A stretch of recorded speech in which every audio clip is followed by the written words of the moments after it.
Olá pessoal, está começando mais um Café com o Doutor da Saúde aos Negócios. Aqui é Caio Pado, seu host. E hoje eu tenho um convidado muito especial que eu já conheço há anos. Já vou falar quem é. Antes eu quero pedir para vocês não esquecerem de se inscrever aqui no canal. Vai aparecer um QR Code para vocês que direciona direto para o YouTube para inscrição. Você encontra o nosso podcast no Spotify, Deezer, YouTube e também no Applecast, tá? Hoje, até por quem está presente, a gente tem aí o apoio da Aldreis Óptica, certo? E eles trouxeram até um presente aí para eu sortear para quem fizer as perguntas ao final aí, certo? Depois eu vou falar sobre isso no final do episódio. Então, para você saber o que é o presente, já adianto que é um óculos Ray-Ban. Para saber como ganhar, vai ter que assistir até o final, certo? Então é isso. Bem, hoje, então, eu vou ter que olhar no celular porque o currículo é muito extenso, certo? Como também o peso dessa pessoa aqui na mesa, né? É um prazer e uma tremenda honra de ter aceito o meu convite. Dr. Durval Carvalho. Para quem não conhece, hoje ele é uma das referências no Brasil e fora do Brasil em oftalmologia, então também da minha área, certo? Também serve até como uma pessoa que eu olho e admiro muito para seguir os caminhos. E a gente vai falar sobre muita coisa na área da oftalmologia, mas não é parte técnica. Hoje é sobre carreira, gestão, negócios, certo? Dr. Durval, para quem não conhece, ele já foi presidente da Sociedade Brasileira de Catarata Refrativa, acabou de terminar a gestão, está como diretor internacional, acabou de chegar de um congresso de Dubai, muito chique, ó. E tem muita coisa legal para compartilhar com a gente. Ele é sócio também em clínicas, né? Com a esposa dele, a Life Vision, certo? Aqui em Brasília, doutora Fabiola. Tem sociedade também no HON, Hospital de Olhos Norte de Sobradinho. É diretor da Oculares Centro Oftalmológico em Jundiaí, que é onde eu conheci ele. E trabalha aqui no CBV, né? Há anos, referência no CBV. Foi até onde eu vim conhecer ele quando eu estava na residência ainda fazendo oftalmologia. Bem, além disso, ele tem premiações em congresso, várias pessoas. É muito grande o currículo, gente. Não importa. Hoje a gente vai direto para o assunto. Doutor Durval, obrigado por estar aqui. É um tremendo prazer receber o senhor, por disponibilizar, que eu sei que a agenda é bem apertada. Não, Caio, o prazer é o meu. Você é uma pessoa muito querida nossa e um grande amigo, né? E eu sou o seu admirador. Eu vejo você servindo de exemplo aí para a turma nova aí. E é um prazer aqui da gente de estar passando assim para nós, sair um pouco da nossa rotina de congresso, de palestra, né? Falar um pouco da gente. Não, e é bem por aí que a gente vai começar, até porque o mundo da oftalmologia e da medicina está em constante evolução e mudança também de mercado, né? Ainda mais com tanta faculdade abrindo. E Dr. Durval começou sua clínica em Jundiaí, né? A primeira clínica Oculare. Mas eu queria que o senhor falasse assim, a primeira clínica foi lá porque a família da esposa do senhor é de lá, certo? E é o que acontece muitas vezes de casais médicos, né? Terem que decidir para onde vão. Então a gente começa falando um pouquinho disso. Como que foi essa decisão de vocês irem para Jundiaí e começar a primeira clínica lá? Bom, muito interessante esse meu início, porque eu tinha tudo para voltar para Goiânia, né? Como meu pai é oftalmologista também, já tinha uma clínica e tudo, né? Então, assim, a maior chance era para voltar pro meu pai, né? Onde meu pai trabalha. Então já estava tudo programadinho para em 2000, na virada do século, eu já ia estar bem estabelecida, né? E não foi nada disso. A vida nossa, eu falo que não é uma lancha motor, é uma barca-vela, que ela vai direcionando, a gente muda um pouquinho conforme o vento, se o vento permitir. E foi isso que aconteceu.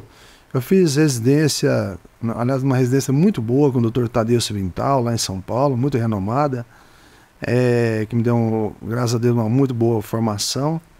E um dos destaques lá é que era a FACO, né? A FACO, emulsificação, estava surgindo naquela época. Então eu muito cedo já aprendi a fazer a FACO, eu tive excelentes professores, né? Um deles é o Dr. Leonardo Acaíche, que está aqui em Brasília também, por coincidência. Mas enfim, e realmente a minha esposa, ela morava em Jundiaí, que é uma cidade perto de lá de São Paulo.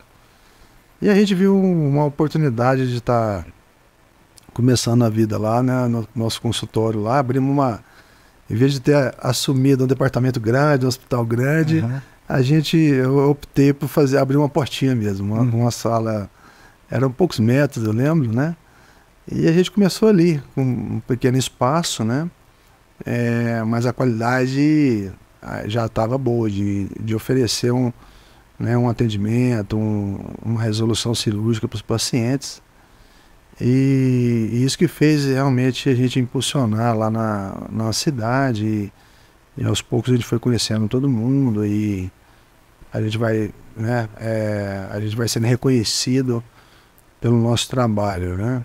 Logicamente, a cada dia que passa, as coisas mudam, né? Está cada vez ficando mais difícil, mas também a população vai aumentando também, vai acabando, vai acompanhando. E o senhor ficava só em Jundiaí nessa época ou ainda atendia com seu pai, ia para Goiânia, fazia ponte aérea, que tem médico que faz isso, né? Isso, boa pergunta. Teve um ano, porque ainda eu tinha aquela incerteza se eu ia ficar lá mesmo em Jundiaí ou se eu ia voltar para Goiânia. Uhum.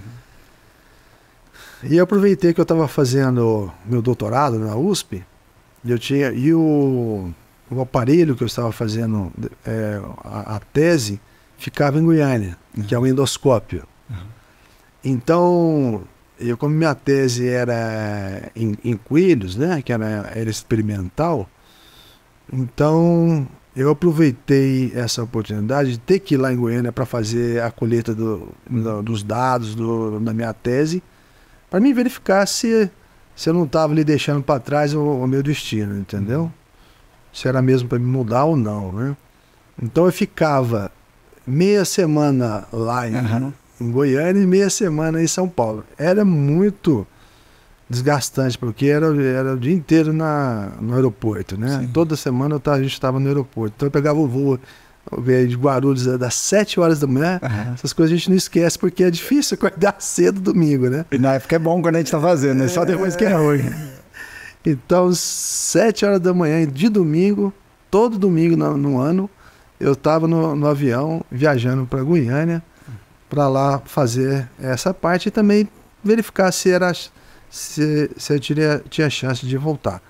Por coincidência, que eu falo que o destino vai direcionar a gente, né? A cada porta que me abria lá em Goiânia, abria 3 portas em São Paulo, sabe? Então, por isso que eu acabei me concentrando lá e eu acabei abrindo a clínica lá em Jundiaí e deu muito certo. E essa clínica do seu pai ainda existe? Sim, é o CBCO, né? O CBCO lá em Goiânia, né? Como é que foi essa conversa com ele? Existia muita pressão? Porque a gente sabe que a família pesa muito na hora de escolha, né? Mas a mulher também pesa muito às vezes, né? O senhor acha que teve... Como é que foi a conversa que o senhor teve? Eu digo isso porque tem muito colega oftalmo que passa por isso. O pai teve uma clínica, às vezes ele não quer ficar ali, quer mudar de cidade. Eu tenho vários colegas que têm clínica, que teve que voltar para o interior da Bahia por conta do pai, para uma cidade que ele não queria. E em contrapartida, a irmã da família mudou com tudo que tinha pronto, mudou para o Mato Grosso, quase para a fronteira, para começar tudo do zero. E como que é isso? Como que o senhor disse que foi? Muito interessante essa pergunta, cara. Que é o seguinte, meu pai sempre foi muito discreto, assim. Ele sempre me deu muita liberdade. Ele nunca, assim... Ele dava uma sugestão dele, mas nunca me pressionou para poder fazer uma mudança de vida, assim, sabe?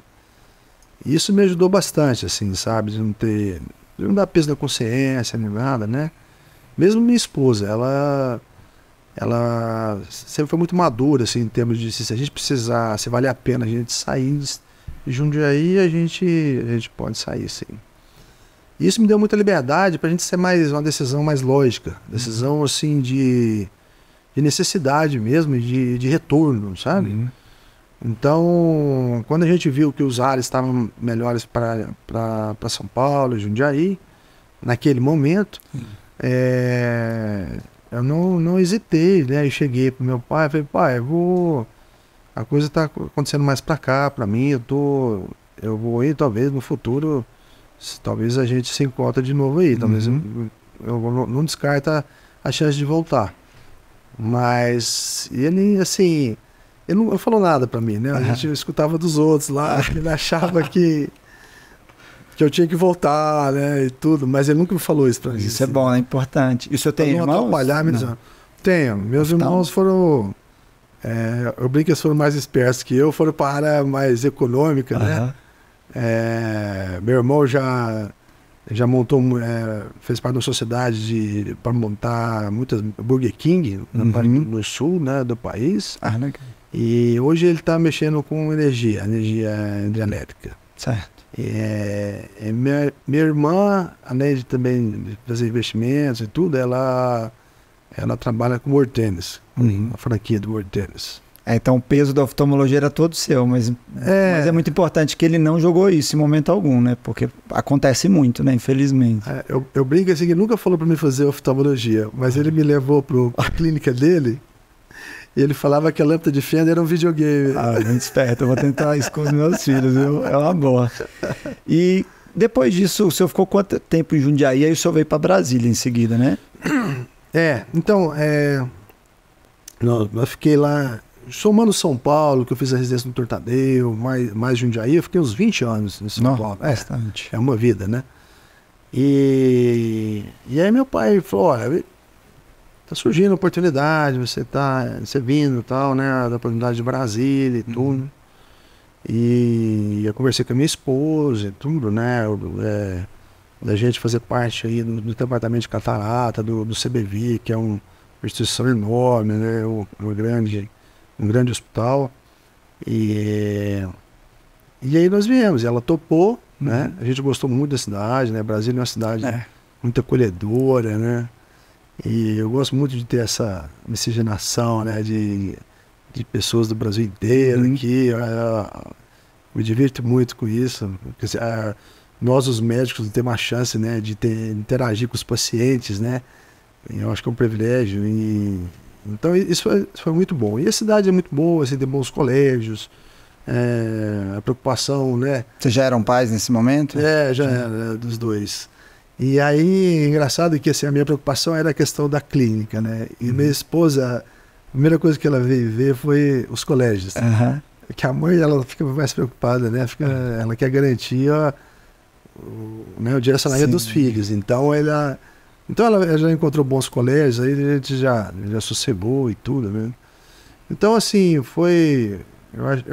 me dei muito bem na cidade. Hoje tenho muitos amigos aqui em Brasília, né? E foi uma cidade que, assim, eu gostei muito e não quero sair daqui mais. Chega. É bom, né? Eu também morei a vida inteira em São Paulo, então assim, pegava metrô, ônibus para ir pra escola, estudei ali na Ana Rosa, acordava cedíssimo, lembro do meu pai ligar o carro escutando CBN quando eu ia com ele, que ele me dava carona, que eu passei a gostar de notícia. Só que aquilo, a qualidade de vida em São Paulo, ela toma muito tempo, ainda mais quando você vira médico, porque é tudo muito longe. E você deixa de viver, gastar muito tempo no trânsito, sozinho no carro, né? É bom que o pessoal agora escuta o podcast. Eu queria só comentar um negócio, já que a gente falando para a turma, né, que está começando aí. Uma vez eu fiz umas contas de quantas vezes eu mudei de residência. Foram mais de 23 vezes, assim, entre eu e minha família, assim, meus pais, somando tudo, deu 23 mudanças de residência. Doido. Então, e foram 5 cidades. Então, assim... Quais que foram elas? Não, foi 5, deixa eu contar direitinho aqui, porque Goiânia, Marília, que eu fiz faculdade em Marília, depois São Paulo, né? Jundiaí e Brasília, 5 cidades, Qual que o senhor gostou mais? Brasília, né? Então eu gostei de todas. Eu vou te falar que cada fase minha, eu não trocaria nenhuma cidade. Foi muito boa. Viu? Eu vou parar para fazer essa conta minha, porque eu nasci em Minas, fiz faculdade em Minas, mas morei em São Paulo, residência no Rio, vim fazer especialização de catarata aqui, glaucoma em Recife e voltei para cá. E voltei para cá por conta que assim, a qualidade de vida em Brasília é muito boa, né? Mas até traz uma pergunta que eu tenho muito interessante, até que minha esposa me mandou, falou assim, pergunta para ele isso. O que o senhor viu de oportunidade quando veio naquela época e se fosse comparar com hoje? Para Brasília. Eu vou te falar até, não só para Brasília, mas todos assim. Eu perdi muitas chances, às vezes, de me credenciar com os convênios, assim, sabe? Isso de profissional. Também de estar me apresentando para os colegas, parceiros. Talvez assim, não vou falar que eu sou tímido, mas assim, talvez na falta de iniciativa de estar procurando os outros colegas para aumentar o network e tal, né? E da parte pessoal, eu demorei muitas vezes das cidades também procurar um clube para me associar, entendeu? Acho que as pessoas que estão mudando de cidade já tem que fazer isso logo. Tem que conhecer o maior número de pessoas possíveis, de frequentar os melhores lugares possíveis logo de cedo, sabe? Sim. Ambiente é tudo, né? E assim, Brasília é uma cidade que as pessoas ficam muito isoladas, né? Tem pessoas de vários locais do país, mas quase não tem calçada em alguns bairros, então você não encontra tanto com as pessoas, né? É difícil. E naquela época, a oftalmologia que a medicina, comparado com hoje, até porque a gente vê que hoje, você falou, os ventos sopraram para cá, né? Naquela época não tinha os grupos de investimento, que são algo que veio nos últimos anos com muita força, e que a gente tem uma guerra entre gigantes aí muito forte, até em Brasília talvez. Eu não sei se em outras cidades isso acontece. Não, também é muito bom falar sobre isso aí. Quando eu cheguei aqui, o que acontece? Não tinha os fundos de investimento, mas tinha os grandes hospitais aí também numa ascendência absurda, né? E o que eu percebia é que eu via muita gente não se conversando entre si. Essa era a verdade, assim. Não tinha, assim, eventos muito, assim, para o pessoal se interagir, né? A gente não sabe o que aconteceu no passado, como é que era as animosidades, né? Mas e surgiu um negócio muito interessante, foi que justamente quando eu vim junto com uma turma, assim, sabe? Assim, pessoas, colegas nossos que também estavam ali na época do surgimento da FACO, assim, né? Que estava realmente... E que vieram aqui na mesma época, que era o Takashi, né? O Takashi e do Jonathan, entendeu? A gente veio muito, assim, muito... Numa leva já, né? Muito justo, né? Muito próximos, né? Um do outro, né? E aí a gente ajudou, né? Nós todos ajudamos a criar o Faco Clube. O Faco Clube teve uma importância assim fenomenal. Já tem quantos anos o clube? Nossa, olha, acho que deve ter aí uns 13, 14 anos, eu acho. Se não for 15. Mas enfim, nós juntos, a gente acabou... Já tinha tido uma versão do Faco Clube, mas estava meio parado, né? E foi interessante porque o Takashinho, né? Eles faziam lá uma reunião lá no HOB, acho que era mensal e tudo. E ele me chamou para me palestrar lá. Aí no outro mês ele me chamou de novo para participar de alguma da forma. Aí eu falei, Takashi, eu já vi várias reuniões se perdendo, porque não é um lugar neutro, você está entendendo? E acaba que os eventos às vezes não aglomera todo tem uma adesão, né? Como deveria. Você não topa de revezar? Cheguei para ele e falei isso, né? E de repente da gente fazer o próximo, por exemplo, no CBV, de alternar com o CBV. E ele topou, né? Ele topou, foi grandioso também, né? Isso aí. Então beleza, então na próxima versão a gente vai apresentar para todo mundo. E no outro evento que a gente foi apresentar, todo mundo queria fazer isso também. Legal. Então, eu sei que nós preenchemos 10 meses do ano com clínicas e hospitais públicos também, serviços de oftalmologia que estão em hospitais públicos também. Eu tive essa ideia. Você tem criança, você vai entender.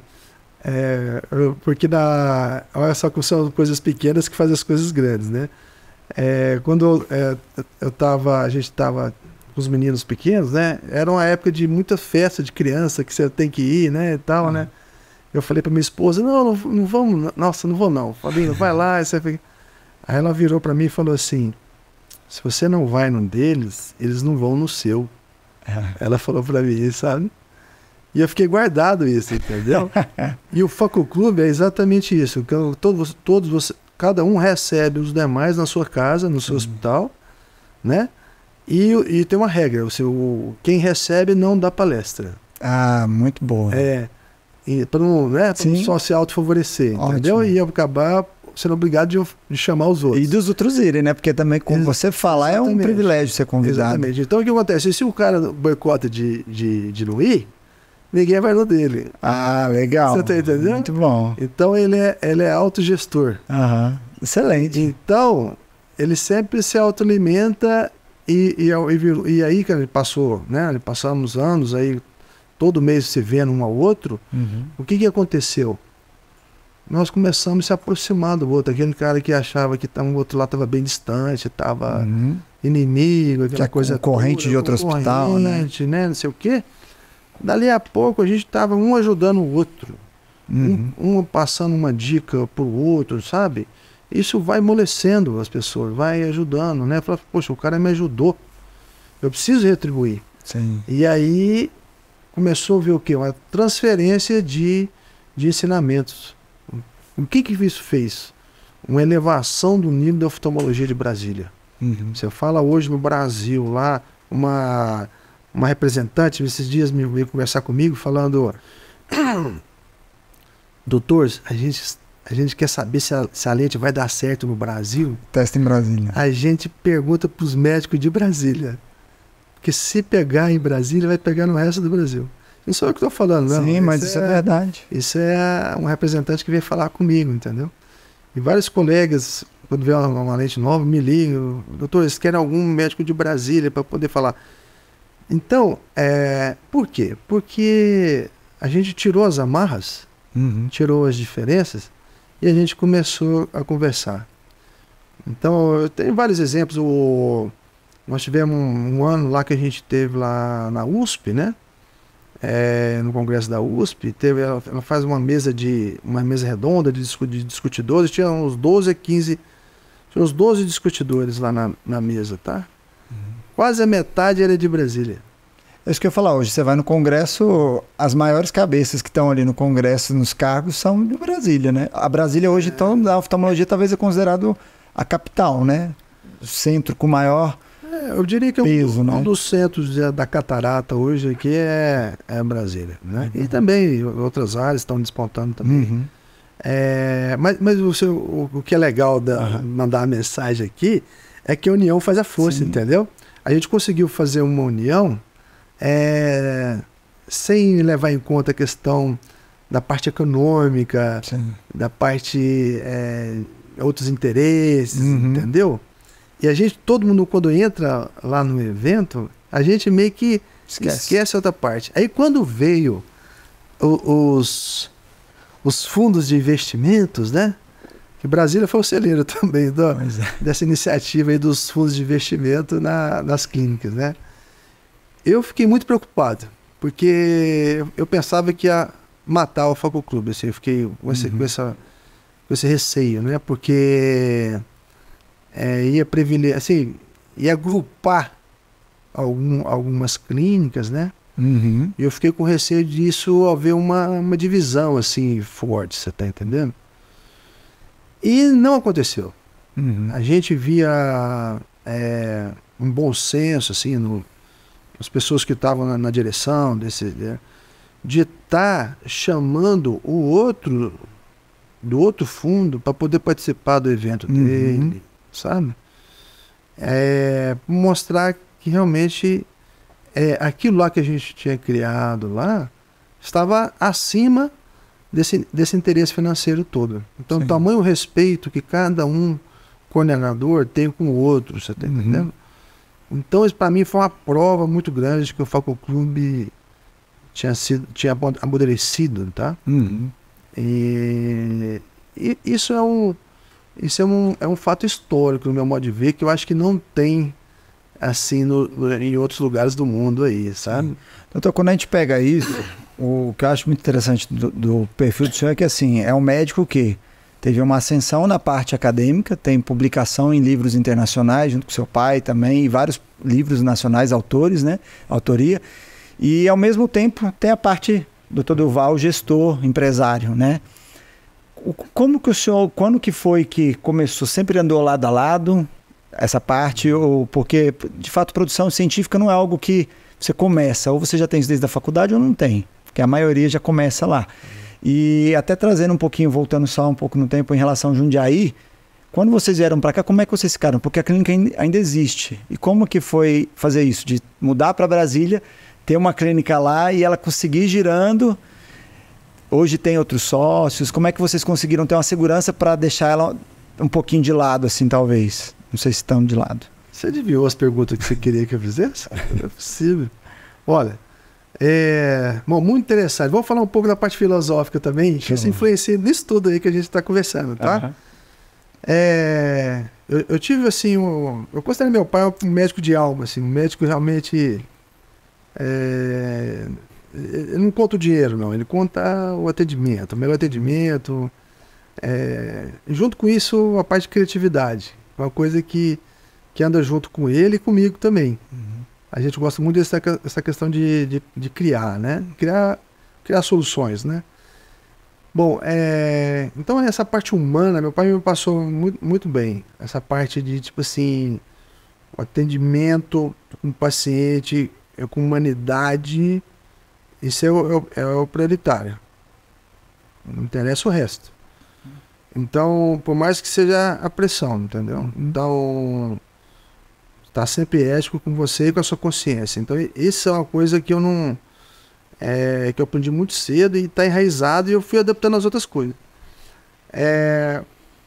Meu pai, ele estava numa situação mais cômoda, porque eu estava lá com o Dr. Marcos, né, já na clínica, o Dr. Marcos fazendo já a administração da clínica, então ele pôde dedicar mais realmente a parte científica, a parte de medicina.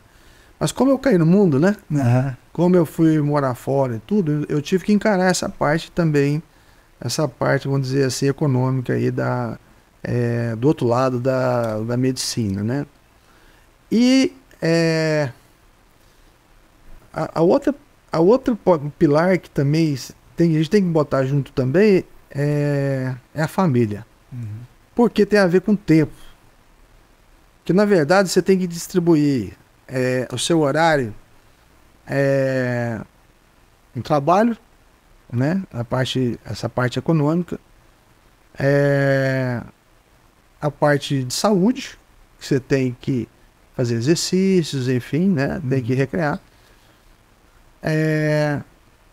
E a parte científica também, que é uma coisa que você faz parte de você estar bem atualizado, né? Faz o diferencial no seu trabalho, ainda mais quando você almeja um futuro de projeção, de participação da sociedade científica, né?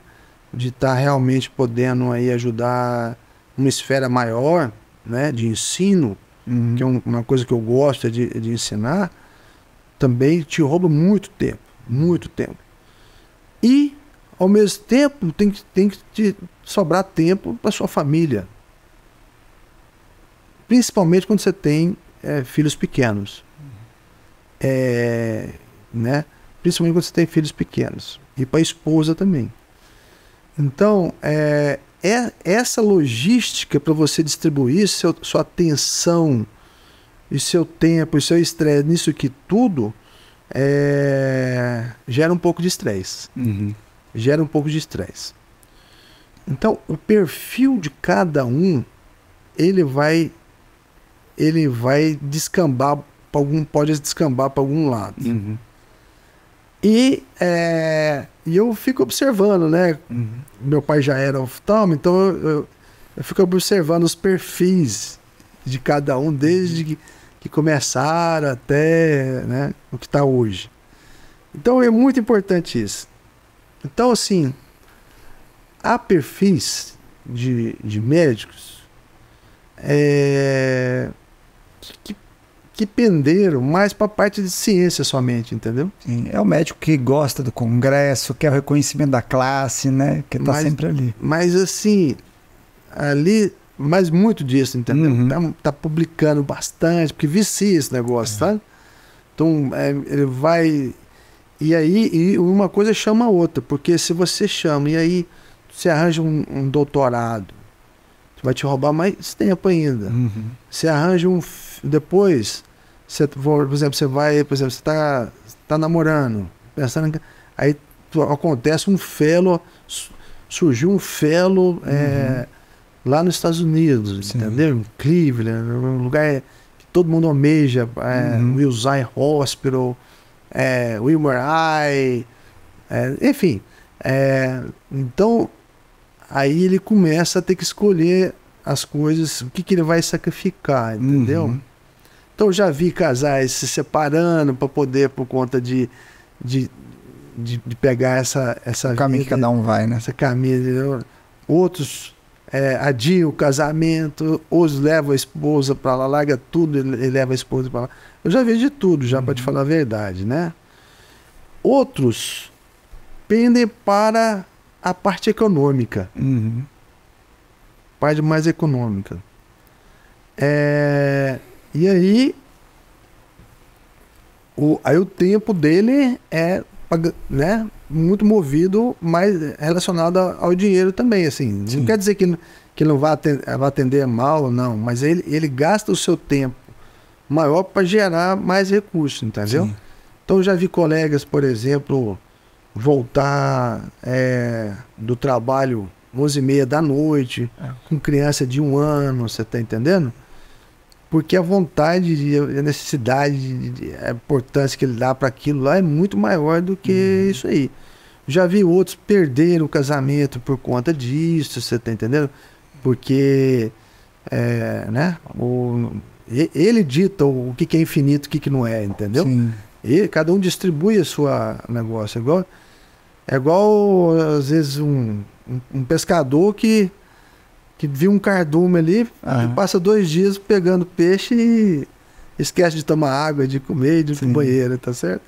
Então, então não estou falando que é certo, que é errado, tá certo? Eu não estou falando que acontece os extremos, né? Então, mas eu vejo assim, muitos que têm clínicas muito grandes, eu vejo às vezes na vida uma cicatriz de um sacrifício muito grande, entendeu? Importante isso. Às vezes até troca de famílias, entendeu?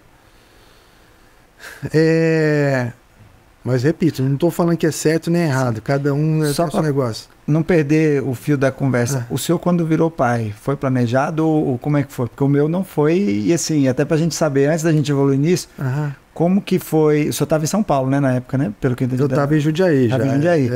E tem muita gente escutando aqui que é médico, casal de médico. Quando foi? Como que a paternidade influenciou a sua cabeça como pai? Porque de mãe a gente sabe que é bem diferente da de pai, né? A sua realidade como médico até, né, ao longo dos anos. Porque igual o senhor falou, é importante tentar equilibrar, né? A minha vida mudou totalmente. Depois eu falo da minha, mas eu queria saber do senhor, até porque continuar mantendo essa alta performance acadêmica e empresarial não é fácil. Mas como que foi esse choque? Então eu me mudei, antes de casar com a minha esposa, eu mudei para a cidade dela. Antes, entendeu? A gente já era noivo, né? Ainda não era, mas a gente já estava ensaiando de ser noivo e tal, né? Então eu me mudei para a cidade dela. E assim, as coisas foram dando muito certo, assim, a gente falava que não estava casado, mas na verdade já estava até o pescoço, né? Porque você fica... acho que muita gente tem assim também. Lá em casa é assim. Você acorda junto, liga junto, trabalha junto, sai à noite, né? Você não tem outro ciclo, não tá mais pra farra. Então, assim, a gente já estava vivendo uma vida de casado, assim. E a gente realmente dá uma...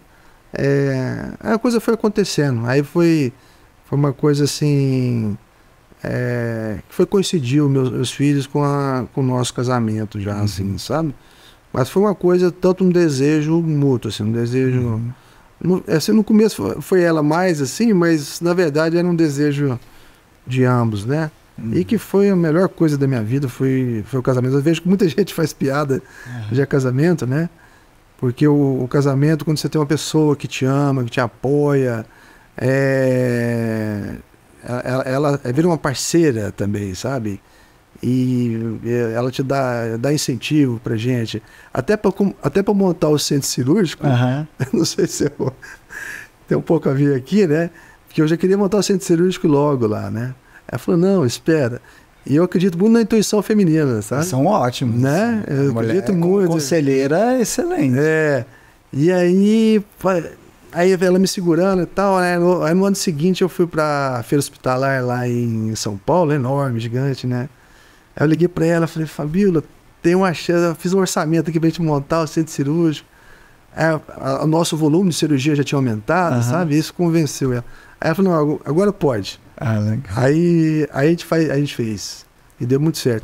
Assim, então, você vê que a gente está falando aqui de a parte profissional, mas a parte familiar, ela entra, acaba entrando junto, sabe? A gente mistura. Então, e deu muito certo. Nosso casamento, assim como deu muito certo também a clínica. E aí, quando os filhos vieram, você acha que mudou sua cabeça? A paternidade mudou assim? Agora eu tenho mais uma responsabilidade. Como que eu vou equilibrar isso? E o senhor foi uma pessoa que criou metas. Daqui 5 anos eu quero estar assim, daqui 10 eu quero ter isso. O senhor fez isso, tem esse hábito talvez para direcionar a sua carreira, tanto na parte acadêmica como empresarial, ou não? Até para as pessoas que estão... Porque tem muita gente que vai indo atendendo, a maioria dos médicos que formam, ele só atende, vive ali, fala assim, eu ganho meus 20, 30, 40 mil e tá bom, porque paga minhas contas hoje, a gente não sabe daqui a um tempo com inflação, mas as pessoas às vezes não botam metas. O senhor acha que quando teve os filhos isso mudou sua cabeça, da sua esposa? Como que vocês fizeram para equilibrar com essa Goiânia, Jundiaí, sendo 2 médicos, o que é muito difícil para quem tem filho? Não, exatamente. Eu sou um sonhador, né? Eu sou um sonhador. Então, eu realmente tenho projetos, assim, ambiciosos e tal, mas tudo com o pé no chão, assim, sabendo do tanto que eu ganho, o tanto que eu tenho, que eu posso investir, né? Sem sacrificar o meu tempo que eu tenho com a minha família. Então, uma coisa que a gente aprendeu é não dar o passo maior que a perna, né? Então a gente vai sempre aos poucos. Mas quando eu tive meu primeiro filho, né? O Felipe, a vida muda. A vida muda porque você é mais responsável, tanto assim de preservar a sua vida, como também de ver um pouquinho para o futuro, né? Então, eu continuei trabalhando bastante, mas eu reservava mais tempo. Eu sacrificava às vezes eu sacrifiquei o meu esporte, às vezes que eu gostava, ou um tempo com meus amigos, alguma coisa, para poder ficar mais com eles. Não consegui diminuir muito o trabalho, porque realmente eu via que aí ele não precisava realmente dar conta ali das despesas da casa, e a gente, quando está começando, a gente se preocupa muito com isso, né? Poxa, eu preciso botar comida em casa. Então a gente se rebola para poder trabalhar o que conseguir para poder chegar lá, né?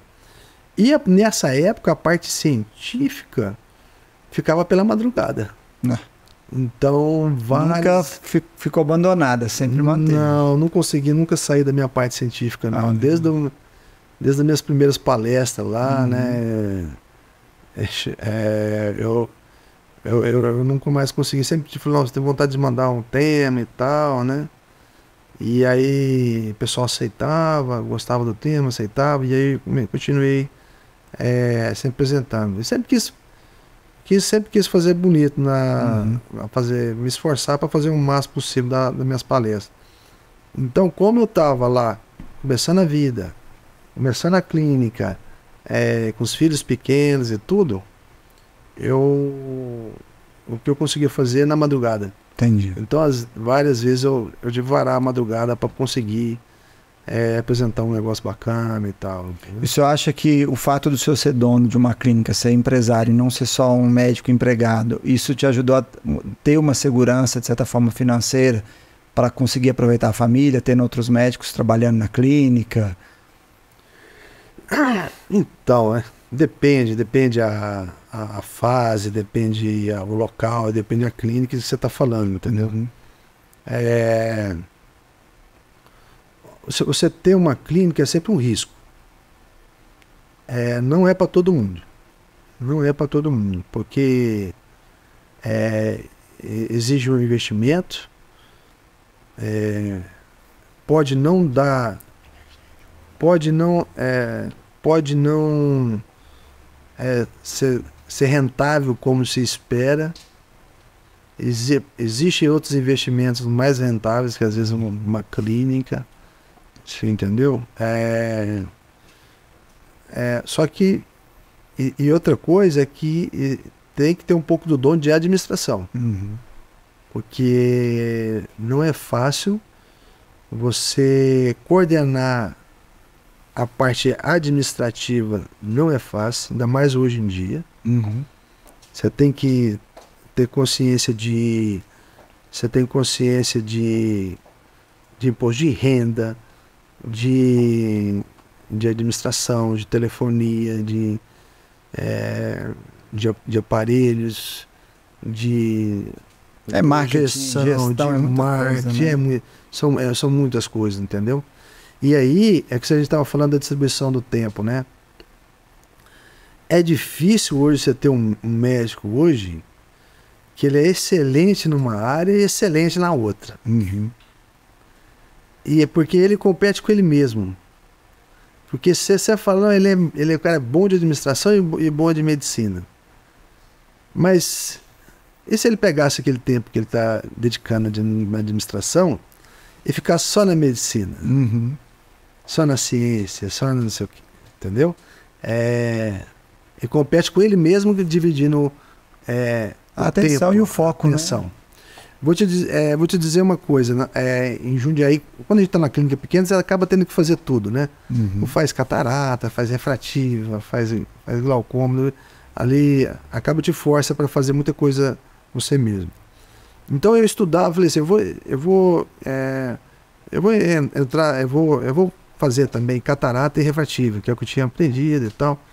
Como o congresso da Brasca, da sociedade na época, é tudo junto, né, que é catarata e refrativa, eu perguntei assim, tá fácil de conciliar, porque no mesmo congresso tem os dois. E aí um colega meu me perguntou sobre uma lente, um assunto de uma lente de catarata, uhum, que eu não sabia, que eu não tinha conhecimento, tá? Aquilo lá mudou o meu jeito de pensar. Por quê? Porque eu estava assistindo às aulas de refrativa, mas nessa hora eu estava perdendo a aula de catarata. Você entendeu? Sim.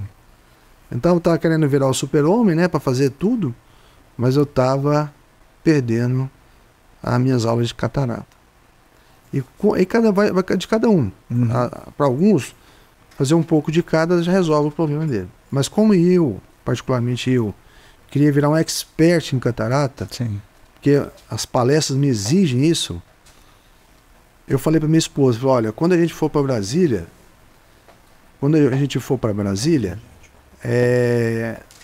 eu vou me dedicar somente a catarata. uhum, E você vai ficar basicamente em refrativa.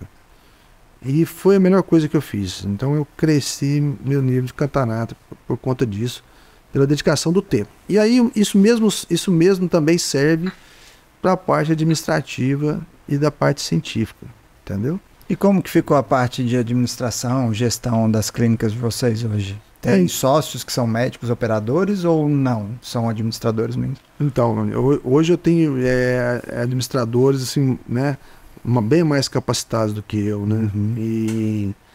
E que dedicam o seu tempo àquilo, né? Logicamente a gente vai passando as experiências e tudo, né?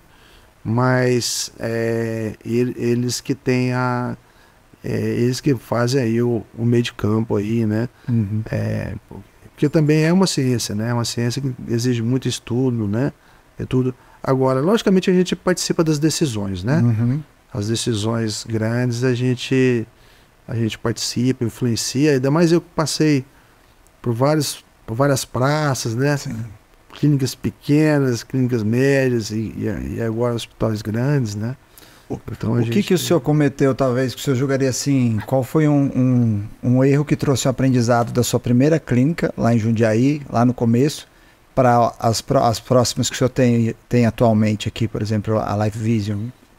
Investimento. Os investimentos, eu acho que o investimento que a gente, às vezes, me doía no passado, hoje eu acho essencial, que é investimento em pessoas, na parte de administração. Eu acho que assim, o hospital tem essa parte também da apresentação, dos tijolos, né? E dos espelhos, mas assim, eu acho que o que realmente faz um hospital crescer são as pessoas, né? As pessoas bem qualificadas, né? E à medida que e saber dimensionar em que tamanho que está sua clínica. Porque antes, quando eu comecei, eu tinha uma secretária e ela fazia tudo, pô. É o que mais acontece. Ela fazia tudo. Ela era a menina do... Mas a limpeza, o café, faturamento, tudo. Da limpeza, ela fazia guia, né? Ela fazia o marketing, fazia a recepcionista, como era pouco, né? Pouco movimento, né? Então, uma fazia todas as funções. Então, você aprender que sua clínica está crescendo, que essas funções estão se desmembrando, igual uma árvore que vai né, abrindo aí os seus galhos, esse é um olhar que a gente vai aprendendo com o tempo. Né? E que ajuda talvez a crescer, né? De forma sustentável. Né? Hoje eu estava lá no elevador com uma funcionária, ela falou, o que você está fazendo? Eu falei assim, eu faço parte do departamento de laudos. É só você? Não, tem mais pessoas lá. Então você tem um departamento só de laudos. Poxa, quando é que a gente ia imaginar um negócio desse? Então é a demanda, né, de um atendimento muito grande, tudo que vai... Então você identificar que precisa isso ou que precisa aquilo, é talvez um grande diferencial.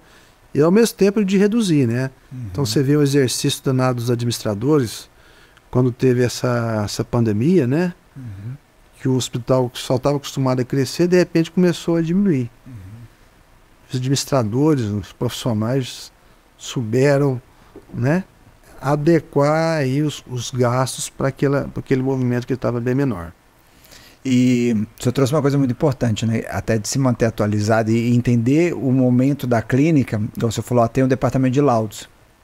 Ontem, por acaso, minha secretária me mandou, preciso que você faça um laudo aqui de um OCT. E eu estava no celular, eu falei, pô, muito difícil, tô aqui, agora não dá para parar em lugar nenhum, não, o paciente precisa que é para um concurso apresentar. Eu peguei a imagem do laudo do OCT, joguei no chat GPT. E botei um prompt. Eu gosto muito de inteligência artificial, tenho estudado bastante, e botei lá um prompt de comando que eu criei. Ele me deu o laudo do OCT, eu falei, extraia todas as informações essenciais e monte um laudo. Ele montou o laudo em 3 segundos, completo. Se você olha, parece que é um médico. Ele chega a dar até mesmo sugestões de diagnóstico, com base nos dados, não na imagem, porque a imagem ele ainda não é capaz de avaliar. Digo isso porque eu peguei e subi uma imagem de retinografia, ele não consegue ver a escavação. Mas eu peguei um campo visual, coloquei, e pelos números e ler tudo que está ali, só com dados ele consegue falar. Escotoma em tal área, isso pode ser isso. Para a retina e para a mácula, parece que ele também funciona. Então você vê que assim, a inteligência artificial está vindo numa velocidade tão rápida, um aprendizado tão alto, que departamentos como o de laudo, pode ser que daqui a um tempo, se eram 10 pessoas, passa a ser uma pessoa para comandar ali. O custo reduz e a eficácia da empresa melhora, né? E isso é muito doido, e até trazendo disso de inteligência, o senhor teve agora no Congresso, né? Você vê que aqui no podcast a gente vai, muda de assunto, vai pingando cada hora numa área, para não perder como está seguindo. Dentro do Congresso que o senhor teve em Dubai, o senhor viu alguma coisa na área de oftalmo ou de outras áreas da parte de inteligência artificial, já na oftalmologia? Se fala algo lá ou ainda não? Se fala. Aliás, todos os congressos têm falado a respeito de inteligência artificial, tá? Na verdade, ela está entrando em todas as especialidades e subespecialidades, né? A mais recente que a gente tem ouvido falar é no próprio prontuário. Os prontuários agora, eles vão vir já com análise já praticamente de muita coisa, não? De diagnóstico, de sugestão de exames, sugestão de tratamento. Isso é muito interessante. É como se fosse um Google ali automático, o Gemini ali, respondendo automático. Exatamente. Eu ajudei lá um programa de identificação de exames, que é o Vério, na parte de biometria, né? Ele já ajuda bastante a questão do preenchimento e tal. É uma coisa bem bacana que eu ajudei a desenvolver. Ah, legal. E que ele tira a foto, igual você fez aí, ó. Tira a foto da biometria, né? E ele já coloca nas fórmulas. Já captura todas as informações. É uma coisa bem bacana. Na parte do centro cirúrgico, muita coisa tá por vir aí. Muita coisa, tá? Eu gosto muito de 3D, né? Cirurgia de catarata em 3D, né? E eu fui um dos pioneiros também de fazer essa cirurgia em 3D. E o que acontece? O que é isso, a cirurgia em 3D? Você digitaliza toda a cirurgia, toda a imagem da cirurgia. Quando você digitaliza, você coloca o mundo inteiro lá dentro. Então você coloca lá todo tipo de informação lá na tela cirúrgica. Então, as próximas versões aí das atualizações já vão vir com os exames já no OCT, a topografia já projetada na córnea, você está entendendo? Nossa, que demais. Então, isso tudo tá por vir, mas já tem muita coisa já, muita coisa. Na parte de filtros, essa última versão já que a gente acabou de testar, ela já identifica a área pupilar e aplica o filtro só ali na área pupilar, não no restante do olho. Então ela aumenta o contraste para você na hora do foco. O azul de tripã, ele realça o azul de tripã. Que demais. E eu criei um próprio filtro agora que chama raio-x. Você consegue ver a córnea às vezes meio nebulosa e tudo, né? Você consegue ver coisa que a imagem do microscópio normal não permite, ou bem piorada. Interessante. Então, assim, e a inteligência artificial, ela está entrando em todas essas etapas aí. Da retina já é bem conhecido, né? A retina é bem conhecido. Eu acho que tem muita coisa por vir ainda. Até eu mesmo tenho umas novas ideias aí. Legal. Doutor, e voltando agora um pouco na parte de gestão, eu vi que o senhor é sócio de uma clínica, certo? O que o senhor diria hoje para quem está aí, às vezes de colega, que for convidado, né? Para o oftalmologista, aplicando mais para a nossa área, né? O que você avaliaria na hora de você ser convidado para uma sociedade, para saber se vale a pena ou não? Você acha que o médico ele deve direcionar, às vezes, a procurar um espaço mais em clínicas onde ele tem um potencial de crescimento? Porque a gente sabe que tem muitos locais que, ainda mais onde tem grupos de investimento, que não vai haver uma possibilidade de uma sociedade, mas serve como uma vitrine para o médico também, tanto até como status, mas também uma exposição de nome e de marca, né? Um branding de certa forma. Mas em relação à sociedade, o que avaliar na hora de escolher, entro ou não entro, dentro da sua experiência? Então, olha, é uma boa pergunta essa aí, por quê? Porque ela pode influenciar na vida de muita gente, né? Uma decisão errada, ela pode causar um prejuízo de anos, tá certo? Assim, o principal, porque eu vejo muita gente empolgada, né? Nossa, vamos montar, não sei o que e tal. Mas às vezes montam no lugar errado, com pessoas erradas, né? Com a demanda que não é condizente, entendeu? Com investimento. Você, por exemplo, você tem que ver, você vai ter um local que está grandes clínicas, grandes hospitais. Aí você vai montar uma clínica básica de tudo, quer dizer, sem convênio nenhum, para poder... diferenciação e sem competitividade, Você tem que ter diferenciação, entendeu? Então você tem que ter Então, tipo assim, como o Brasil é muito grande, né? Eu acho que assim, a primeira coisa é achar um lugar que não tem tantos oftalmologistas, tem uma demanda de pacientes, entendeu? A primeira coisa é achar esse público. Você achou, não tem uma clínica do nível que você quer, ou não oferece todos os procedimentos que você dá conta de fazer. Você tem que pegar um ambiente favorável primeiro para você pensar em fazer e não investir seu dinheiro só porque é status, ego, né? Às vezes não quero ser bobo, não sei o quê, não quero trabalhar para os outros e tal. E aí entra num investimento meio assim, né? Então, você precisa ver se você já tem pacientes ou não, né? Às vezes o cara é desconhecido na cidade. Não tem uma fonte de geração de indicação de pacientes. Não tem nenhum conhecido que possa mandar para ele. Quer dizer, você tem que ter alguma coisinha de diferencial para poder pensar nisso aí. Isso é um fato. A outra é se associar certo. Esses dias eu conversei com uma colega. Não, mas tem um outro ali que tem dinheiro, está querendo ficar sócio de mim e tal, né? Eu falei, eu na minha concepção, cada um tem a sua concepção, né? Na minha concepção, eu quero ter clínica, quero ficar sócio, beleza. Mas eu quero ter paz.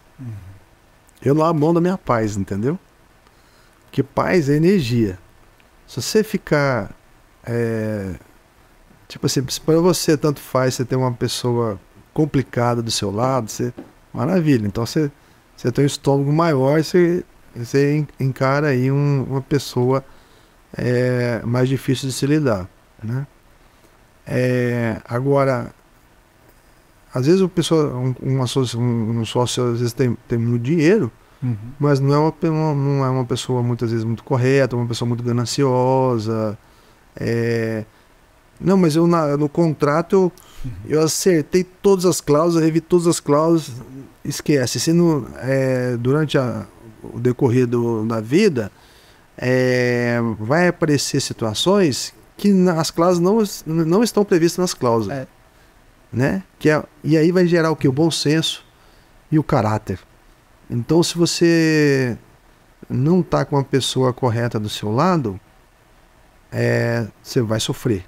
Sim. Aí já vi gente assim sofrendo assim, alguns anos de vida foram anulados da vida dele porque ficou sofrendo, ficou passando angústia e tudo, né? Passou o resto da sociedade dele pensando como é que vai se livrar do outro sócio, entendeu?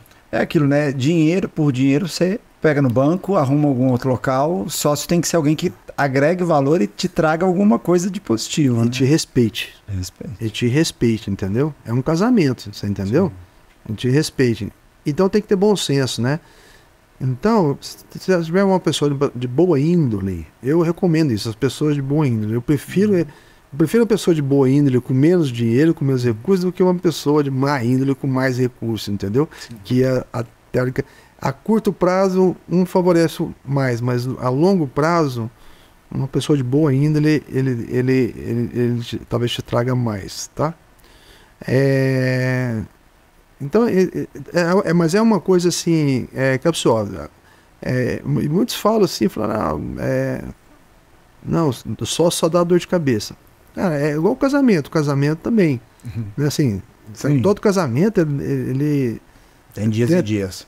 Tem seus peleios, né? Mas não quer dizer isso que você não gosta do casamento, entendeu? E a sociedade também. A sociedade, ela é útil porque você tem uma pessoa para discutir, não, vamos para cá, vamos para lá e tudo, né? E acertando uma pessoa, eu acho que vai bem. Doutor, e dentro assim, o senhor teve aí recentemente na presidência, né, agora na diretoria, então o senhor tem acesso a muita informação da parte da oftalmologia, né? Como a gente vê que hoje os médicos antes começavam a vir para os grandes centros, né? E agora está acontecendo o reverso, né? Tá todo mundo querendo migrar para o interior, igual o senhor falou, que é onde estão as oportunidades, em terras onde tem o agro, tem muito dinheiro rolando, né? Dentro disso, a gente vê os grupos de investimento entrando nas cidades, em clínicas fazendo grandes aquisições em grandes centros. Em alguns, a qualidade de atendimento cai, já é comprovado. Você tem um efluxo de colaboradores muito grande, tanto de médico quanto funcionário, administrador, secretário, por conta, às vezes, de mudança de cultura dentro da empresa. E levando isso, a gente vê que na oftalmo ainda não se tornou uma área, embora tenha todo esse movimento, não existe, por exemplo, existe uma franquia hoje de oftalmologia só no Brasil. O senhor acha que hoje, para quem está a caminho, porque está formando muito médico, vai vir muito oftalmo aí, muita gente querendo oftalmologia, não tem vaga para todo mundo. Mas, além disso, de ir para o interior, talvez o modelo de franquia na oftalmologia pode vir algo a existir, a funcionar, ou o médico, talvez, ele tentar já meio que saiu de uma residência ou de um fellow, já, às vezes não perder tempo numa capital, já tentar migrar para uma cidade no interior e construir sua carreira lá, não perder tempo. O que o senhor daria de conselho para quem está saindo nesse momento? Ou tentar a chance nos grandes centros? Então, né, são várias condições e várias histórias. Por exemplo, por mais que esteja cheia uma cidade, mas você tem um médico que é muito capacitado, um cara que se desponta, né? Uma pessoa que é bom de atendimento, né? De relação médico-paciente, você está entendendo? É um empreendedor. Então, assim, ele vai ser bem procurado em qualquer lugar, seja na capital, seja até os próprios hospitais grandes querem ter um colega desse junto, entendeu? Então, daí também um pouco daquilo que eu venho carregando de me se especializar bastante, entendeu? Para você realmente ser uma pessoa interessante, uma pessoa que faça diferença, que ajude realmente, né? Mas vamos supor que não, vamos supor que você é um colega que, assim, é um cara bacana de trabalho, mas ele não chega a ser um top 5 do Brasil, vamos supor assim, tá certo? Um cara de congresso, não um cara de congresso e tal. Ele tem que avaliar, entendeu? As oportunidades. Às vezes ele está num grande centro, mas assim, que é mais difícil ter oportunidade, mas às vezes acontece ter uma oportunidade. Tá junto com um convênio, tem uma facilidade com um convênio, tem uma facilidade com uma empresa que indica ele, ou tá numa empresa, né? Enfim, um hospital, né? Que as pessoas confiam nele, você entendeu? Aí, isso é uma opção dele, às vezes até permanecer se caso preferir. Agora, a velocidade que acontece as coisas nas grandes capitais, ela é mais lenta. A não ser que você pegue um filão muito grande, uma oportunidade assim, para um investimento muito grande e tal.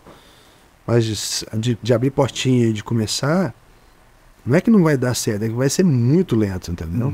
Às vezes décadas para poder ele conseguir algo. E que vai depender de muita coisa.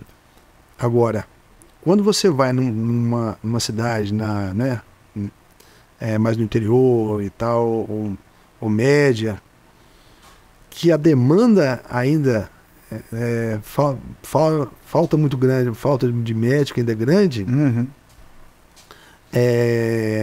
você pode estar acelerando o seu crescimento, entendeu? O que seria 10 anos vai em 5, 2. Né? E o que está acontecendo é o seguinte, essas cidades menores, a qualidade de vida delas estão melhorando. Sim. Então está dando mais condições assim de ser gente que não iria de jeito nenhum para o interior. Hoje você vai, né? Alguns interiores são cidades belíssimas, né? Então isso está favorecendo realmente aos colegas a começarem ali. E a outra coisa é a análise do mercado, a análise como é que está a situação da cidade, né? A situação do que está sendo proposto na cidade. Também você tem que avaliar isso para ver se você está oferecendo. Você pode oferecer mais para ser mais competitivo, ou você não consegue alcançar nem aquele nível e está oferecendo menos. Sim. E isso tem a ver não só com a sua capacidade, mas com os seus bens, né? Com os seus recursos. Né? Eu estou trazendo um pouco para nossa realidade como pais, né? A gente vê assim, hoje eu já rodei em vários serviços grandes, hoje eu estou trabalhando só nas minhas clínicas. E em todo serviço que eu passei, eu por sempre ser um pouco 220, mais acelerado e gostar de empreender, procurar oportunidades, eu sempre escutei de colegas mais velhos do que eu na oftalmologia, reclamação, trabalho mais, ganho menos, queria ter essa disposição que você tem, queria abrir, mas tem medo do risco. E a gente vê que, na verdade, a desvalorização da nossa carreira, da medicina em si, com tantos médicos formando, ela vai talvez se acelerar. Fica diferente para quem está buscando o próprio caminho ou para quem tem um destaque ou se torna um expert igual o senhor. Mas, assim, para um colega que talvez tenha a idade do senhor, que ele está ali, ele não é dono de serviço, não tem clínica, ele ainda está atendendo para os outros, trabalhando, mas está frustrado cada vez mais com a carreira e com a profissão dele. Você acha que para ele ainda cabe, às vezes, ele tentar tomar coragem e mudar para o interior? Porque pesa muita coisa. A paternidade, igual o senhor falou, mudar de cidade envolve escola, envolve várias coisas, né?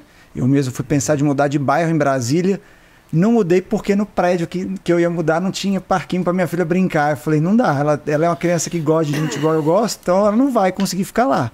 O que o senhor acha que para essa pessoa ele deve fazer? Porque a tendência é que isso piore, não vai melhorar. Certo? Ele não é empresário. Se ele tiver que se tornar, talvez agora, numa cidade grande, igual o senhor falou, demora muito tempo. Não dá tempo dele recuperar o investimento e talvez ele se frustre. É igual quem tenta emagrecer e não consegue. Né? O que o senhor acha sobre isso? Então, vai muito do perfil de cada um, entendeu? Por exemplo, tem médicos que são mais inclusivos, né? Assim, mais fechados, entendeu? Mas são excelentes para atender e tudo, entendeu? Mas essa parte, esse novo braço que se abre, né, em termos de network, de divulgação, né? E isso pode ser desfavorável para esse tipo de perfil, entendeu? Uhum. Então, esses perfis, eles preferem muitas vezes trabalhar para um outro colega, para um outro hospital que já está vigente, e pegar esse dinheiro e investir em outra coisa, um imóvel, uma bolsa, alguma coisa assim, porque segurança, né? Ele já sente, né? O próprio médico, ele sente até onde que ele pode ir, até onde que ele não vai nas suas capacidades, né? Tem mesmo um gosto de falar em público, por exemplo. Sim. Então você pega lá, né? Às vezes o Instagram, por exemplo, dificuldade de criar conteúdo. Todo mundo tá falando e tal, e o colega lá, não, isso não é minha praia, não. Uhum. Se depender disso, eu mudo de profissão. É complicado. Entendeu? Então, assim, cada um é um negócio. E do mesmo jeito, essa questão de esse empreendedorismo, ele é muito particular. Porque exige riscos, entendeu? Então, tem pessoas... médicos, assim como outras pessoas,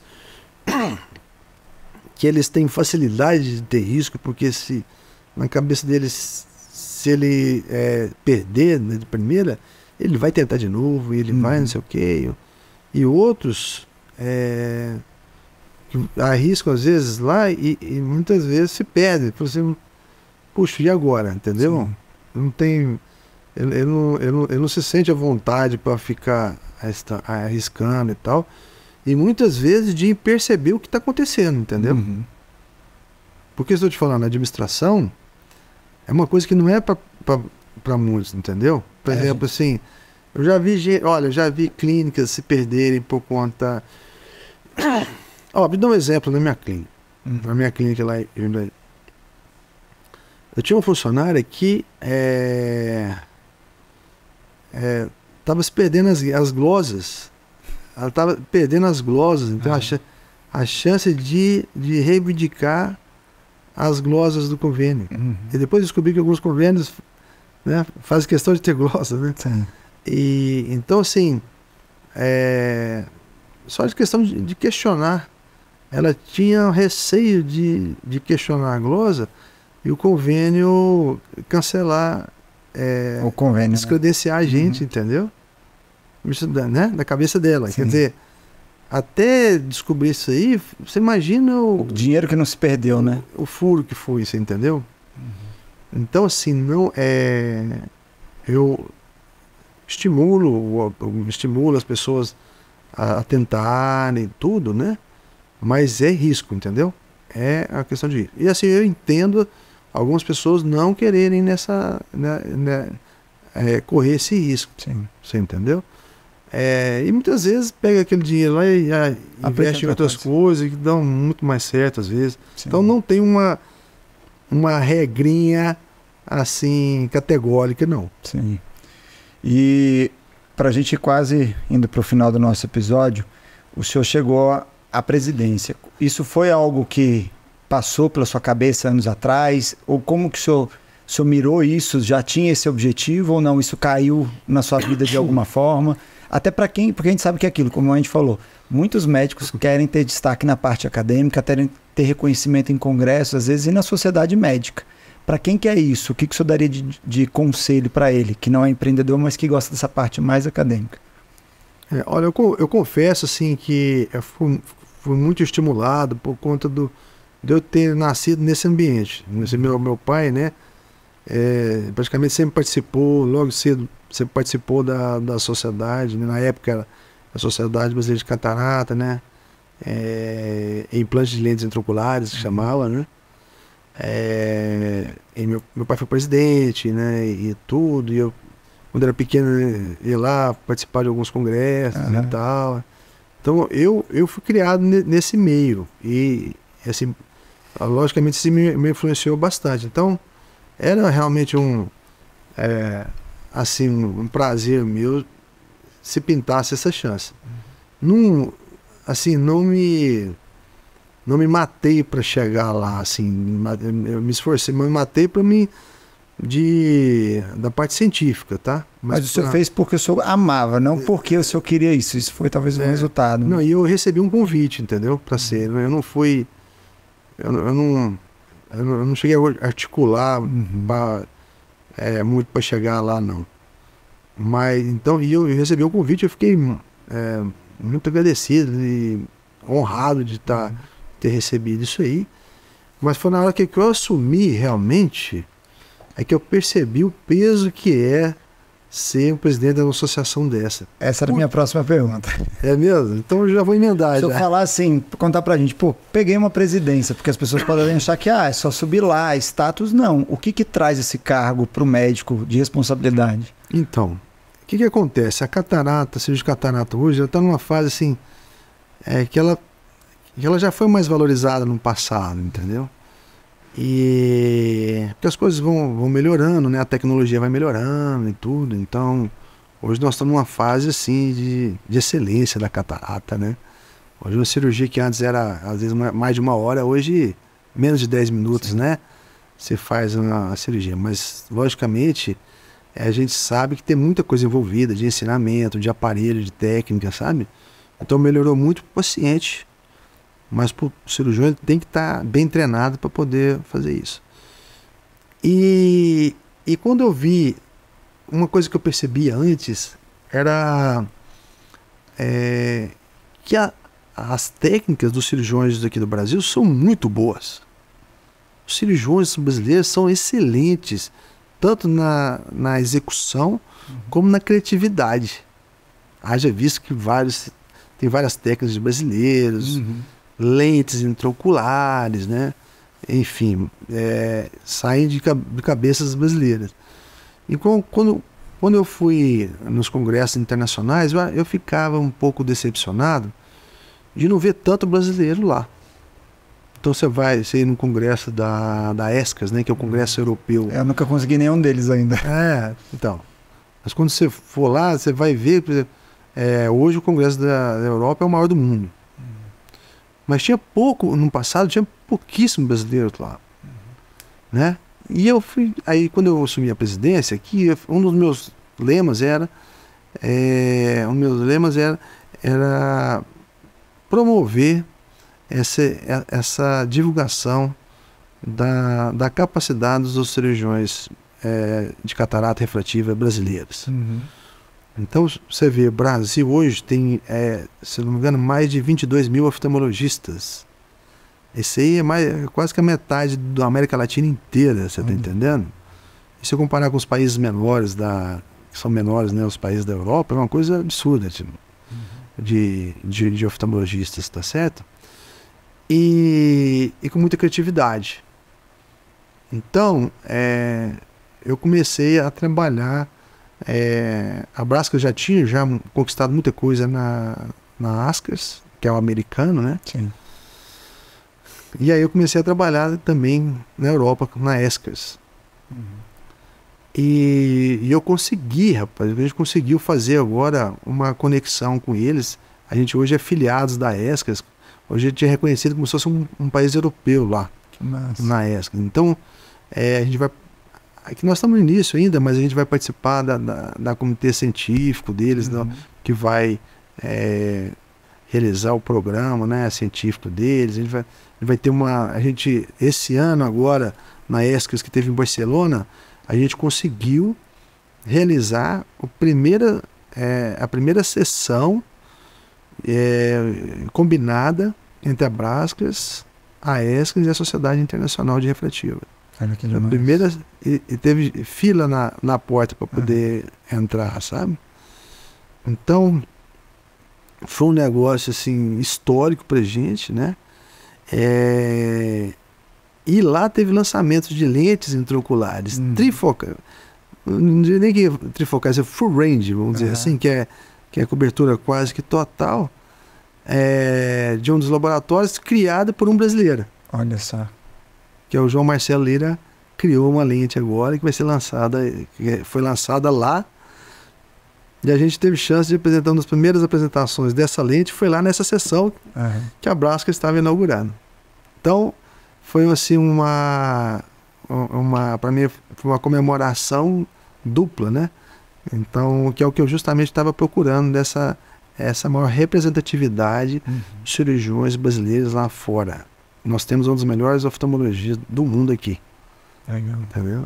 Então, assim, a presidência abriu sua mente para isso e conseguiu. O senhor tem vontade de tentar voltar? E hoje o senhor está com outro cargo na empresa, no grupo, na sociedade, desculpa. Mas o senhor tem vontade de voltar à presidência? E dentro disso da presidência, que tem esses desafios de você conseguir levar, de certa forma, a parte brasileira para conhecimento internacional, envolve também outras coisas em relação à gestão de coisas mais nacionais, com os médicos, dos eventos? Bom, muito boa pergunta. Que é o seguinte, na parte nacional aqui, o que a gente conseguiu fazer? Eu queria aumentar um pouco assim, o orgulho dos próprios cirurgiões com a Braskem, sabe? Que é um local de união entre os colegas a nível nacional. E não um congresso regional, um congresso de uma instituição ou outra, entendeu? Mas é um congresso amplo. E aí a gente conseguiu fazer congressos gigantes e eu inovei com o congresso de imersão. O que é o congresso de imersão? Havia uma reclamação dos congressos grandes, enormes, os congressos internacionais, das pessoas não pegar um colega assim, vamos dizer assim, de grande conhecimento e ficar ouvindo mais elas, sabe? E pegar um assunto e do começo ao fim. Então eu percebi que não dava para fazer isso num congresso internacional. Aí nós criamos o congresso de imersão, que só de uma sala só praticamente, em que havia desde do princípio até o final da catarata, desde o consulta do paciente, exames, planejamento de lente e cirurgia. Isso é sensacional. Tudo no mesmo evento. Então era um dia de exames, um dia só de lentes intraoculares e outro dia só de cirurgia. Você imagina isso, tudo numa sala só, com o mesmo grupo, porque você não tinha problema de ficar perdendo uma aula enquanto estava acontecendo a outra. Então a gente bolamos isso com a ajuda, logicamente, de alguns colegas, né?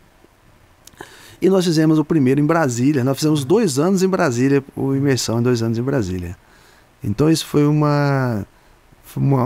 marco que eu consegui fazer aí, né?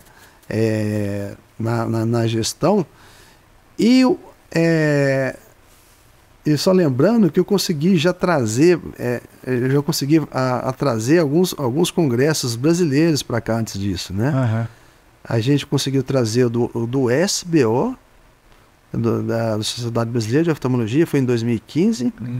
E o da Braskas também, que foi em 2019. Eu lembro. Então, isso de levar um congresso para uma cidade, como que é? É difícil? É votação? É política? Como que isso é? não é só questão de política, não. Porque é o seguinte, quando você encara de ser presidente de um congresso, é muito trabalho.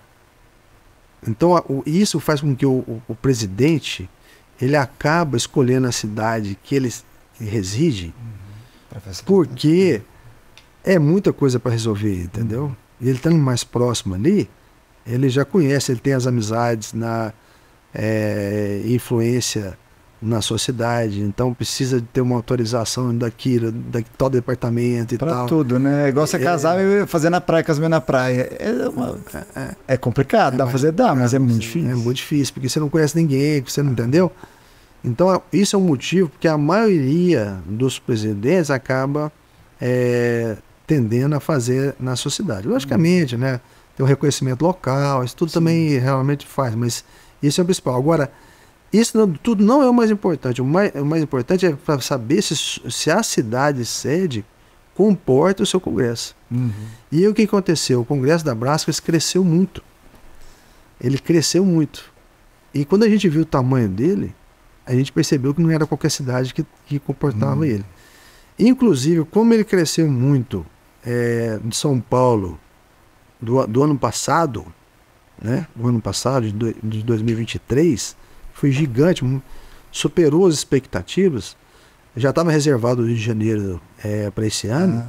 A gente teve que fazer uma mudança radical do espaço, porque o espaço estava reservado baseado na projeção antiga.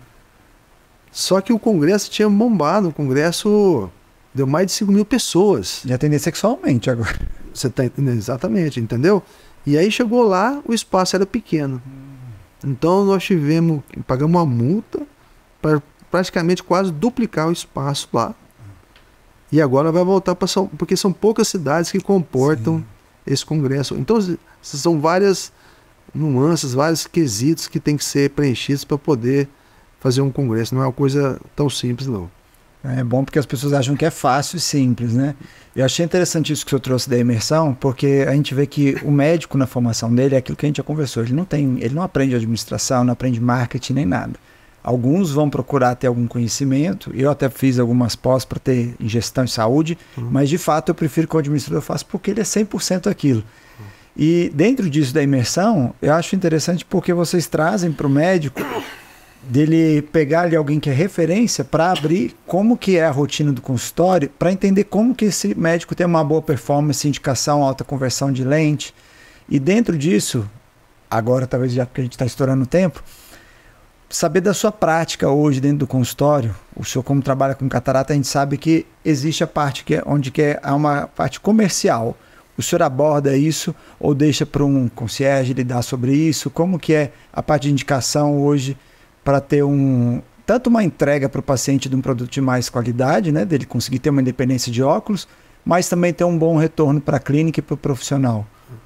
Então, quando eu comecei minha vida, né, atendendo, né, meus primeiros atendimentos da clínica, eu fazia tudo. Você não tinha como pagar funcionário para isso, né? Então eu atendia, eu fazia a programação, e também fazia a proposta econômica lá da cirurgia. Eu particularmente, não me dei muito bem com isso. Assim. Eu não me sentia à vontade com o paciente para poder... Falar de dinheiro. Falar de dinheiro, entendeu? Eu achei que eu saía muito da minha posição como médico, assim, aconselhador, né, da técnica, aconselhador da técnica da cirurgia e tudo, para falar, para orientar o que seria o melhor para o bem-estar dele e para cobrar valores. Isso é uma coisa minha, né? E então quando a gente começou a onda de ter uma pessoa para poder explicar a parte econômica para mim foi um alívio, assim, foi uma parte que realmente me aliviou. Pós-consulta, até porque o paciente tem mania de querer pedir desconto e é chato para o médico falar não, né? Não, assim, olha que eu vim de uma família que é meio de, uma família negociante, tá? Mas eu acho que nessa parte quando se mistura a parte médica, eu acho que não combina. Eu ouvi recentemente alguns experts falando que é mais efetivo essa questão do médico falar tudo, abordar tudo, que é mais tudo é melhor e tal. É assim, pode até ser em termos de estatística e tal, mas assim, é muito pessoal, eu acho, entendeu? Eu acho, para mim, eu defendo de ter um departamento à parte para poder fazer essa parte econômica, tá certo? Não, perfeito. Eu também tenho esse hábito, apesar de eu abordar, às vezes o paciente pergunta, né? Com a Caixa lá eu aprendi que ele não falava, não entrava em valores, tudo é com a secretária, mas eu criei um hábito com ele, que isso acho que é importante, que as pessoas acham que quando você faz um fellow, às vezes é só a parte cirúrgica, mas não, você aprende muito sobre atendimento, excelência, padrão, exigência, né? Tanto para entregar como para cobrar, né? De funcionário e de paciente, para você ter uma entrega melhor. E a parte hoje de cirurgia que eu faço, eu sempre coloco as melhores opções, não desprezo nenhum paciente por classe social que ele seja, de não indicar achando que ele não tem o poder, porque aquilo é a independência de óculos, a liberdade, né? E encaminho para o setor para pós-consulta, né? Eu lembro quando eu fui no CBV, eu achei demais, porque depois do consultório tinha uma sala assim, um setor de cirurgia, de conversa pós-consulta, que faz diferença até para o paciente e para o médico, né? Porque daí ele não entra nessa parte de abordar isso, que falar sobre dinheiro para muito médico é desconfortável, né? Parece que ele está cutucando um pouco do juramento dele, não é legal, né? Parece que vira muito comercial, né? Eu também acho, eu concordo isso aí. Doutor, para a gente encerrar, queria que o senhor desse aí uma mensagem para os pais, para os futuros pais médicos aí, que o senhor teve, que o senhor aprendeu com a paternidade. Como eu virei pai recente, eu estou apaixonado pela minha profissão, mais de pai do que de oftalmo hoje. E aí queria que o senhor compartilhasse da sua experiência. Uma mensagem para casa para quem vai ser pai ou já é pai, né, para não desequilibrar em casa. Primeiro, parabéns, né, por ele ser pai, né? Obrigado. Eu acho que você ter um filho é uma bênção de Deus. E assim, a minha recomendação é para não esquecer de viver. Não, assim, tudo vale a pena, assim, vale a pena a gente trabalhar, vale a pena a gente inventar uma técnica, vale a pena a gente estar bem atualizado, poder falar, puxa, hoje eu me considero um dos mais bem atualizados que tem, né? Só que desde que você não sacrifique a sua família, porque é importantíssimo você ter o tempo para ela, o tempo para ver seus filhos crescerem, né?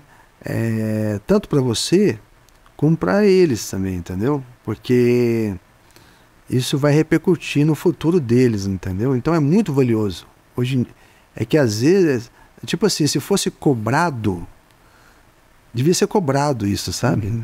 Pra gente começar a dar valor isso ao tempo com o seu filho. Porque isso vai repercutir quando ele for na escola e os professores perceberem que tem ali uma influência sua, você tá entendendo? Que ele recebeu um elogio dos professores, ele ter bons amigos, isso tudo está em jogo. Então, se você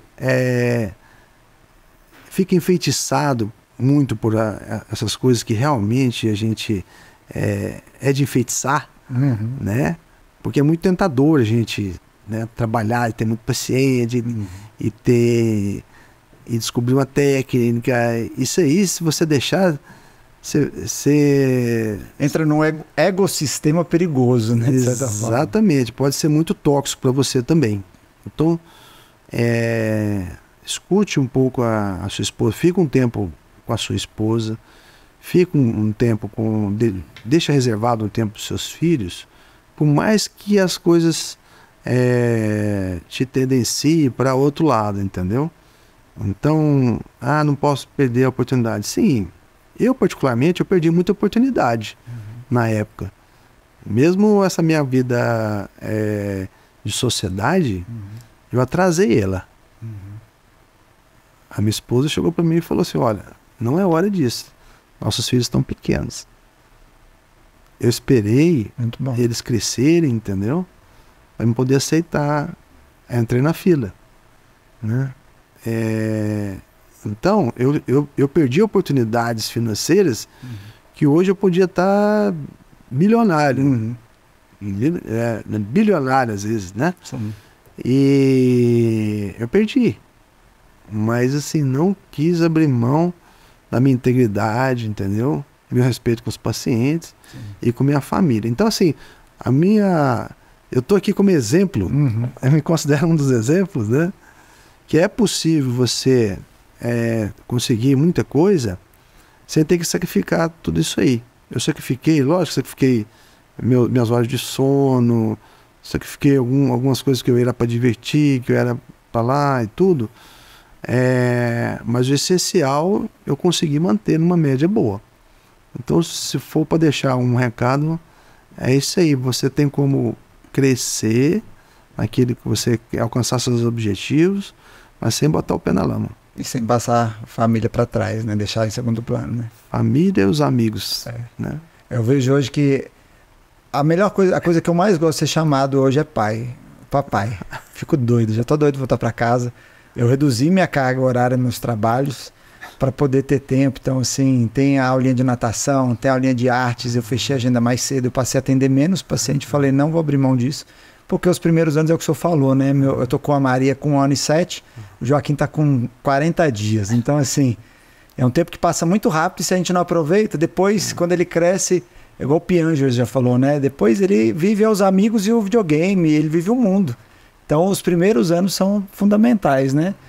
Agradeço muito o senhor pela vinda, por tudo que o senhor colaborou. Hoje a gente fugiu aí, não falou de oftalmo de parte técnica, justamente que era isso, levar para o pessoal um pouco do exemplo, né? Porque eu acho isso. O Dr. Durval aí com um peso na família de um pai que com clínica conseguiu não abrir mão dos sonhos dele, né? Criou aí um império, né? Continua crescendo sempre, despontando e segue produzindo. E é bom que eu acho que deu para deixar claro, se você quer virar uma presidência, se você quer trabalhar com parte científica, se você quer ser empreendedor, entender um pouco das dores de como que funciona, que não é tão fácil nenhum dos lados, mas que dá para conseguir com o tempo, também não é rápido, né? O senhor tem alguma frase que o senhor que usa de lema de vida hoje? Eu diria que amor com o próximo e muito trabalho. Bem, é isso, pessoal. Dr. Durval, agradeço mais uma vez por tudo, por ter vindo aqui, que, gente, a agenda do homem é difícil de pegar ele para vir. Eu tive que marcar 2 meses antes. Onde que o pessoal te encontra nas redes sociais, por favor? Então, eu tenho meu Instagram, né? Durval, M Carvalho JR, você me encontra lá, acho que Facebook também, né? Perfeito. E meu site também, durvalcarvalho.com.br. Aí, excelente. Pessoal, esse foi mais um Café com o Doutor da Saúde aos Negócios. Lembrando que o pessoal da Audrey aqui deixou um Ray-Ban para a gente sortear aí para os seguidores, né? Quem quiser concorrer isso daqui vai funcionar da seguinte forma. Como vocês sabem, a gente tem aí o Café com Perguntas, que são perguntas que vocês enviam dentro dos primeiros 10 dias aí para eu passar para o nosso convidado, para ele responder depois e eu levar no podcast em forma de áudio. Dentro das perguntas, a que for a melhor é a que vai levar. Vou passar para ele as perguntas, ele vai escolher sem saber quem perguntou, qual foi a melhor pergunta e essa pessoa vai ganhar um Ray-Ban. Se for de fora de Brasília, coloco no correio. E a princípio é isso. Pílula da semana não deixe de escutar, tem toda semana também. Obrigado pela audiência. Lembre-se de se inscrever no canal, tem o QR Code e você nos encontra no Spotify, YouTube, Deezer, Applecast, tá certo? Obrigado, pessoal. Fiquem com Deus e uma boa semana.